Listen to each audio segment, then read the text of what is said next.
My cousin David Walby shared this theme with me and my family. I took it to heart. Since moving to the Cape and beginning the process of regrounding, I have made some wonderful connections. I am grateful for each opportunity to make new friends and learn new things. I hope reading this book will inspire you to reinvigorate your life and your own personal destiny. One spark can bring much light and energy if you learn how to create it.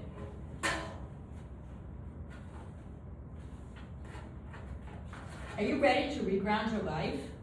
Have you recently undergone a major lifestyle change, such as a relocation, job loss or retirement, empty nesting, or becoming a divorcee or widower?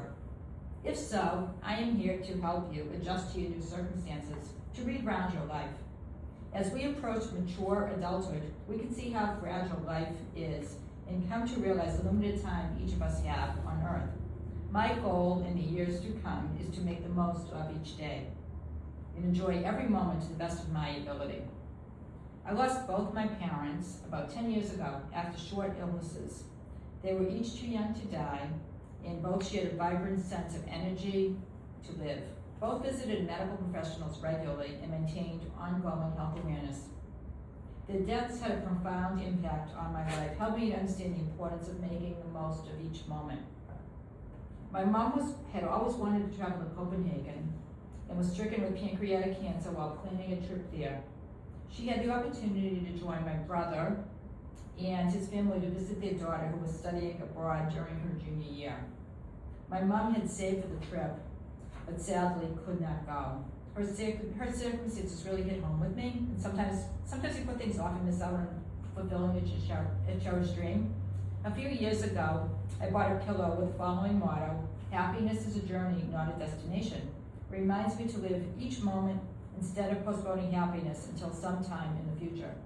So I talk more about change in that section, but one of the changes was I just started to find ways to reground and create opportunities to meet new people, and I'm going to tie it into the Sandwich Arts Alliance now. So I joined Next Door, the group on the Cape, and somebody told me about the Sandwich Arts Alliance. This organization offered classes and networking groups across virtual and performing arts spectrums. I quickly joined the writers group. After an initial introduction, I was invited to share my book at an SAA meeting and to do a few book signings during the holidays and sell my book in a lovely gift shop over here.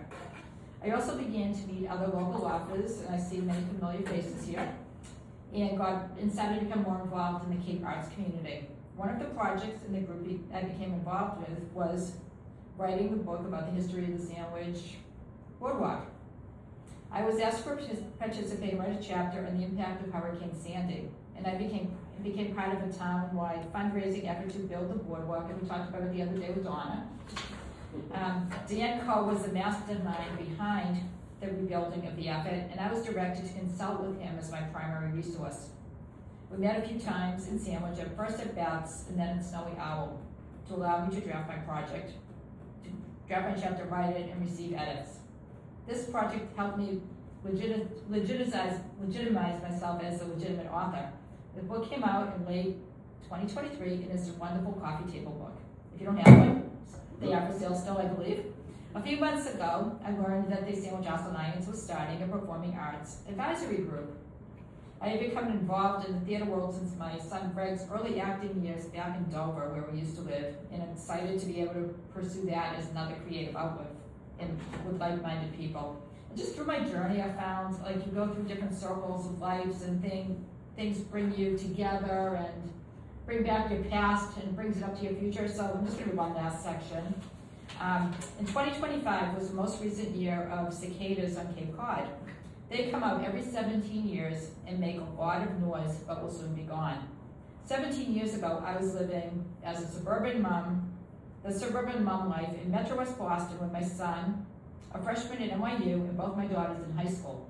I had just started my career as a realtor and had brought home our puppy, Delilah, who incidentally just passed away about a month ago. The Cape was not yet on the radar screen, as we were just making ends meet to send all 3 kids to college. 17 years later, all 3 kids have graduated college, one married, one engaged, and all living out of state. I became a divorcee and moved to the Cape full time. Delilah, my dog, well, when I wrote this was still with me, and was my best buddy. A lot can happen in 17 years. I hope that during the next cicada cycle, this book will be on a bookshelf somewhere, and someone will read it and look back on life in 2025.